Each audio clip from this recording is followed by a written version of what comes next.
शेखर ई study में आप सभी का स्वागत है। प्रिय विद्यार्थियों, हमारे इस ऑनलाइन इंस्टीट्यूट के माध्यम से आप सभी को गणित और हिंदी विषय का आधारभूत तरीके से अध्यापन कराया जाता है, जिसमें कहीं अगर थोड़ी बहुत त्रुटि हो जाती है तो उसके लिए हम क्षमा प्रार्थी हैं और इस संबंध में आपके सुझाव आमंत्रित हैं। धन्यवाद। हेलो दोस्तों, मैं शेखर स्वागत करता हूं आपका अपने YouTube चैनल शेखर ई स्टडी पॉइंट पर। दोस्तों, सामान्य हिंदी की कक्षाएं चल रही थी जिसमें हमने क्रम से बहुत सारे टॉपिकों का अध्ययन कर लिया है। ठीक है, रस का टॉपिक आपका चल रहा था जिसके 4 पार्ट आ चुके थे। अगर आपने शुरू से ही रस को नहीं देखा है तो आप प्लेलिस्ट में जाइएगा, पार्ट 1 से स्टार्ट करिएगा तो आपको बेहतर समझ में आएगा। ठीक है, आज इसका पार्ट 5 होगा जिसमें हम अब रस की व्याख्या सहित अध्ययन करेंगे। ठीक है, अभी तक हमने आपको रस रस क्या होता है, उसके अस्थाई भाव की बात की, हमने उसके विभिन्न अवयवों की चर्चाएं की हैं और उसके देवता कौन कौन से होते हैं, ये सारी चीजों की चर्चा हमने पार्ट 1 से पार्ट 4 तक कर दी है। अगर आपने नहीं देखा है तो प्लीज आप चारों पार्टों को देख लीजिएगा। ठीक है, आज पार्ट 5 होगा जिसमें हम एक एक रस की व्याख्या करेंगे। ठीक है, तो आप देखते रहिएगा, इसमें आपको उदाहरण सही समझाया जाएगा कि किस रस में किस तरीके के उदाहरण होते हैं और उनका अर्थ क्या होता है। ठीक है, तो आज का जो रस होगा वो है पहला आपका श्रृंगार रस। श्रृंगार रस के बारे में हमने आपको पहले भी बता रखा है, उसके अस्थाई भाव के बारे में, उनके रिलेटेड देवताओं के बारे में। ठीक है, तो उसी से रिलेटेड अब ये व्याख्या सहित आप देखिएगा एक एक रस को कंटिन्यू। ठीक, देखिए श्रृंगार रस। श्रृंगार रस मतलब होता क्या है, इसकी परिभाषा यह है कि जब किसी नायक या नायिका या कह सकते हैं कि दंपति का मेल होता है तो उससे जो भाव उत्पन्न होता है वहां पे श्रृंगार रस होता है। ठीक है, जैसे आप विभिन्न तरीके की मूवियों में देखते हैं नायक या नायिका का मिलन, या आप ऐसे देख सकते हैं भगवान श्री कृष्ण और राधा का मिलन। वहां पे जो भाव उत्पन्न होता है वो क्या होता है, माधुर्य भाव होता है, प्रेम का भाव होता है। तो वहां पे कौन सा रस होता है, तो वहां पे श्रृंगार रस होता है। वही चीज यहाँ पे हमने आपको लिख दिया है, जब नायक या नायिका अथवा किसी दंपति का मिलन होता है तो उससे उत्पन्न भाव ही श्रृंगार रस कहलाता है। ठीक है, श्रृंगार रस मतलब इसका अस्थाई भाव आपको बताया गया कि रति या प्रेम होता है। रति या प्रेम अस्थाई भाव मतलब जहां पे श्रृंगार रस होगा वहां पे प्रेम होगा या रति या प्रेम होगा। ठीक है, तो हमने आपको बताया नायक या नायिका का मिलन, या आप समझ सकते हैं राधा कृष्ण का मिलन। ठीक है, हमने जिन चीजों की चर्चाएं नहीं की थी वहां पे हमने इन्हें लिख दिया है। आप देखिएगा, श्रृंगार रस का अगर रंग पूछ दे तो आप बताएंगे कि श्यामल रंग होता है। देवता पूछ दे तो कामदेव या विष्णु। ठीक है, किसी भी एक नाम को दे सकता है, कामदेव देता है या विष्णु है। अस्थाई भाव आपको बताया गया है रति या प्रेम होता है। तो श्रृंगार रस की परिभाषा यह है, आप इसे अपनी कॉपी पे नोट डाउन कर लीजिएगा। ठीक है, देखिए श्रृंगार रस में माधुर्य गुण पाया जाता है, जहाँ पे प्रेम का भाव है वहां पे माधुर्य गुण पाया जाएगा। देखिए बिहारी जी ने अपनी जो रचना है उनकी सतसई, उसमें अधिक से अधिक माधुर्य गुणों का प्रयोग किया। अगर आपने सतसई का अध्ययन किया है तो आप पाएंगे कि वहां पे माधुर्य गुणों की प्रधानता है।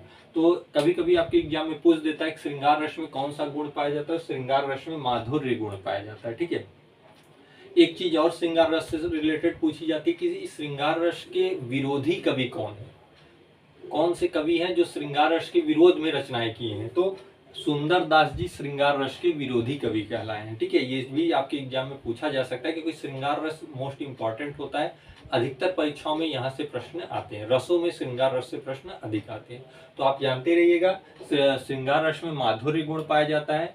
इसका बिहारी जी ने अपनी सतसई में इसका अधिकतम प्रयोग किया है। ठीक है, और सुंदर दास को श्रृंगार रस का विरोधी कवि कहा जाता है।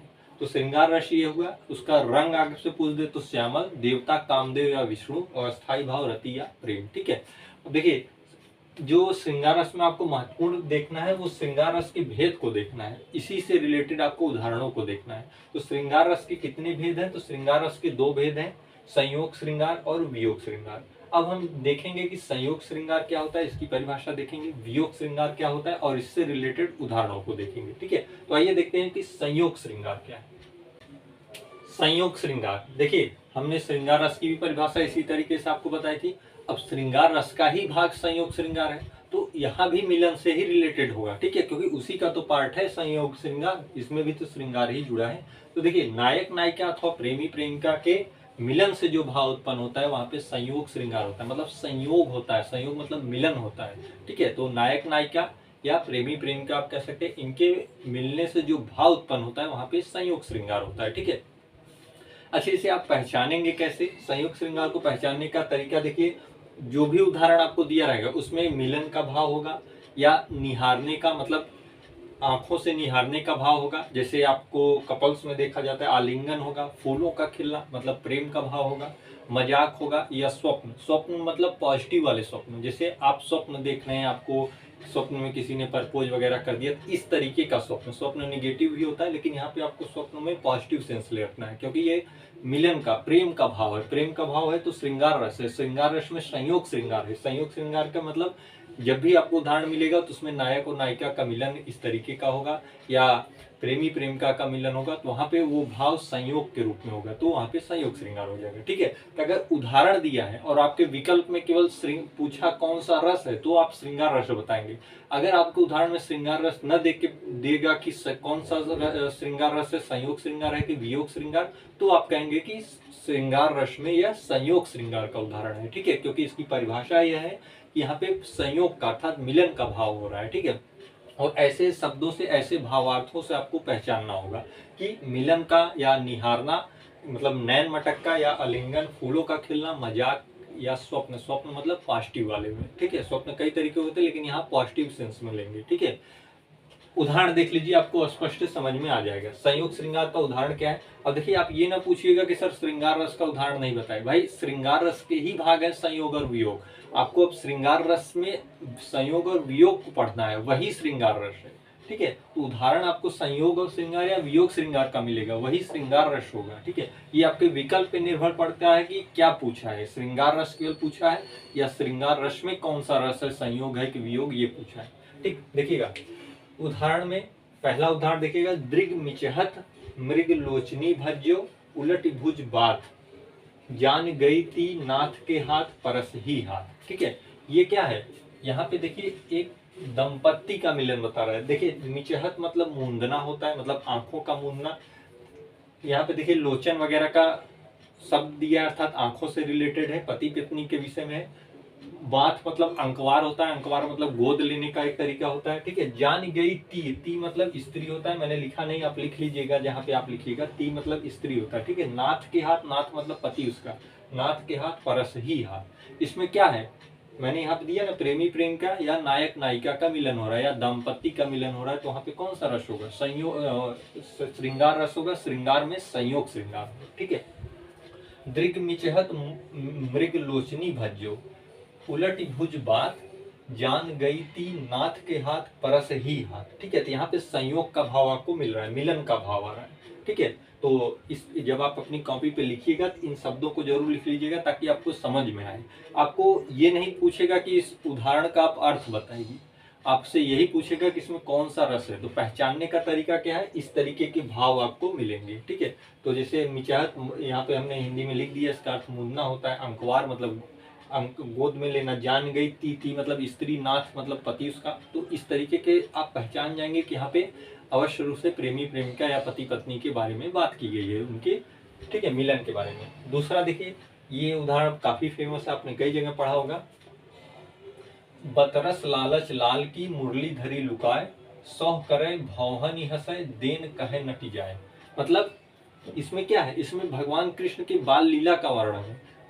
बतरस लालच लाल की मुरली धरी लुकाए, अर्थात जो गोपियां हैं वो कृष्ण के बात करने के लिए, उनसे बातचीत करने के लिए उत्साहित हैं, लेकिन वो कोई ऐसा तरीका खोज रही है जिससे उनसे बात की जा सके। तो उनकी क्या करते हैं, उनकी मुरली मतलब बांसुरी उनकी क्या करते हैं, लुकाए मतलब छुपा देती है। यहाँ लिखा है ना लुकाए, मुरली धरी लुकाए मतलब बांसुरी छुपा देती है, ताकि वो हमसे क्या करेंगे, आएंगे पूछेंगे कि कहाँ है।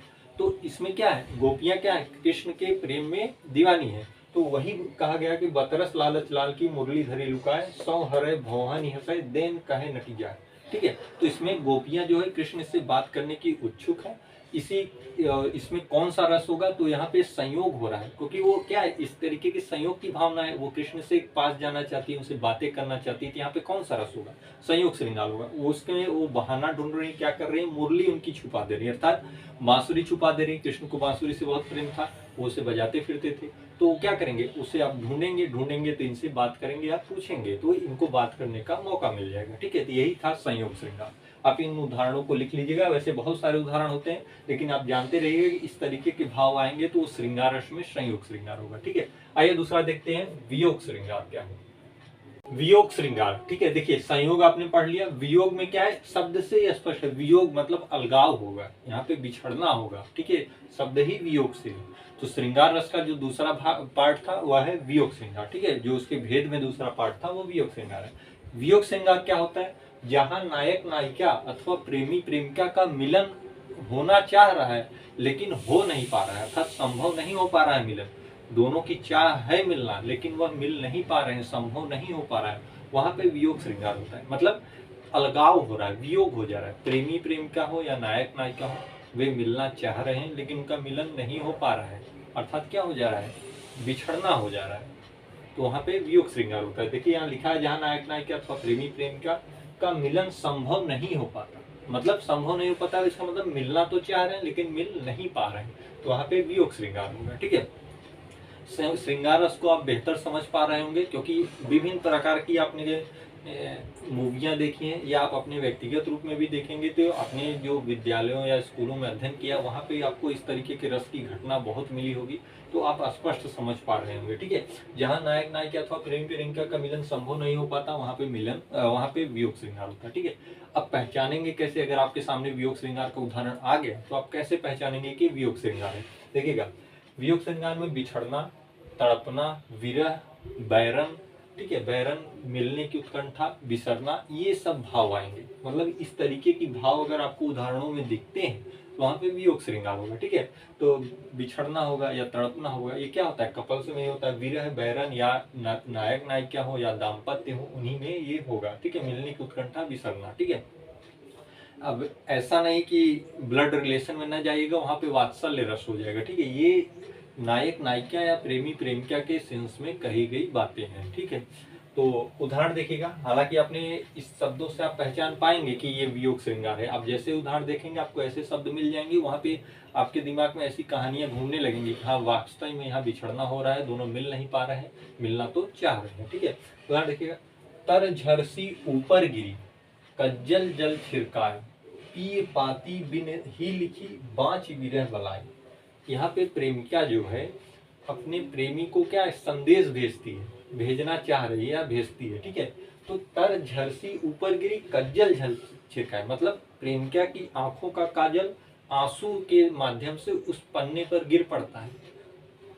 प्रेमिका इतने विरह में है कि उसकी आंखों का जो काजल है आंसू के माध्यम से उस पन्ने पर एक बूंद गिर पड़ती है। वही कहा गया कि तर झरसी ऊपर गिरी, कज्जल जल छिड़काए, पी पाती बिन ही लिखी, मतलब पी जो है उसकी प्रेमिका, प्रिया नाम नहीं लेंगे, प्रिय मतलब प्रेमिका जो है, पाती बिन ही लिखी, मतलब लिख तो नहीं पा रही है, इतने विरह में है, बाँच विरह भलाई, लेकिन अपने विरह की पूरी वांछना उसने कर दी। कैसे कर दी, उसकी आंखों का जो काजल जो गिरा है, अब उसका प्रेमी जो उस पत्र को पढ़ेगा तो जान जाएगा कि मेरी प्रेमिका कितने विरह में है, कि वो वियोग में है, वो उसकी आंखों में आंसू है, वो आंसू इस पन्ने पर टपक गए हैं उसकी काजल की बूंदों के रूप में। ठीक है, ये पहला उदाहरण है। तो यहाँ क्या है देखेंगे, पी मतलब हो गई प्रिय या प्रेमिका, तो यहाँ पे इस पूरे आपको उदाहरण में क्या मिलेगा, बिछड़ना, तड़पना, यही सब मिलेगा। विरह, बैरन या मिलने की उत्कंठा है, भाई प्रेमिका मिलने की उत्कंठा है लेकिन मिल नहीं पा रहे हैं। दूसरा उदाहरण देखिए, मधुबन तुम कत रहत हरे, विरह वियोग श्याम सुंदर के ठाड़ क्यों न जरे। तो देखिए यहाँ पे तो शब्द ही आ गया है, विरह वियोग, तो ये क्या है, वियोग श्रृंगार है। आपको इसके अर्थ नहीं पूछे जाएंगे परीक्षाओं में, आपको केवल पहचानना होगा कि श्रृंगार में कौन सा श्रृंगार है, संयोग है कि वियोग है। तो यहाँ पे देखिए दोनों उदाहरणों में क्या है, वियोग हो रहा है, बिछड़ना हो रहा है, उत्कंठा, बैरन, ये सारे भाव आ रहे हैं। तो यहाँ पे शब्द ही है विरह वियोग, अर्थात ये कौन सा उदाहरण हो गया, वियोग श्रृंगार का उदाहरण हो गया।